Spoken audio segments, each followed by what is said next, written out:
लोकसभा निवडणुकीमध्ये कोल्हापूर लोकसभेत छत्रपती शाहू महाराजांना विक्रमी मताधिक्यात करवीर विधानसभा मतदारसंघाने सर्वांना चकित केले आहे. करवीर विधानसभेत 2019 निवडणुकीत दिवंगत आमदार पी.एन. पाटील यांनी चंद्रदीप नरके यांचा पराभव करत आपली ताकद दाखवून दिली. या करवीर विधानसभेत एकूण 10 जिल्हा परिषद मतदारसंघ येतात. त्यांपैकी 6 करवीर तालुक्यातील तर 2 गगनबावडा आणि 2 पन्हाळा तालुक्यातील आहेत. या विधानसभेत विनय कोरे आणि सतेज पाटील यांचा गट सुद्धा दखलपात्र आहे.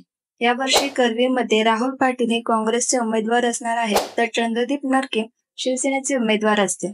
पण त्याचवेळी संताजी बाबा घोरपडे यांनी विधानसभेची तयारी केली आहे. ते जनसुराज्य किंवा भाजपकडून इच्छुक आहेत.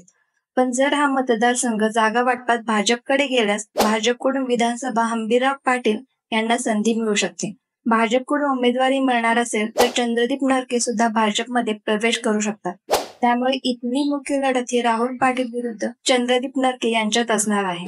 राहुल पाटील हे दिवंगत आमदार पी.एन. पाटील यांचे चिरंजीव असून त्यांना उमेदवारी निश्चित झाली आहे आणि ते तशी तयारी सुद्धा करत आहेत.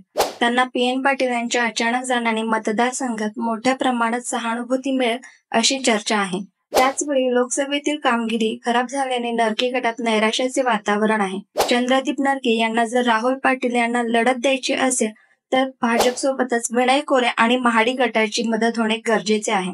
त्याचवेळी संताजी घोरपडे अपक्ष लढले तर त्यांना अजून जास्त नुकसानीला सामोरे जाऊ लागू शकतं. ही विधानसभा नरके गटासाठी निर्णायक ठरणार असून 2026 मध्ये पुन्हा मतदारसंघ रचना होण्याची शक्यता असल्याने यावेळी होणारी विधानसभा जास्त महत्त्वाची असणार आहे.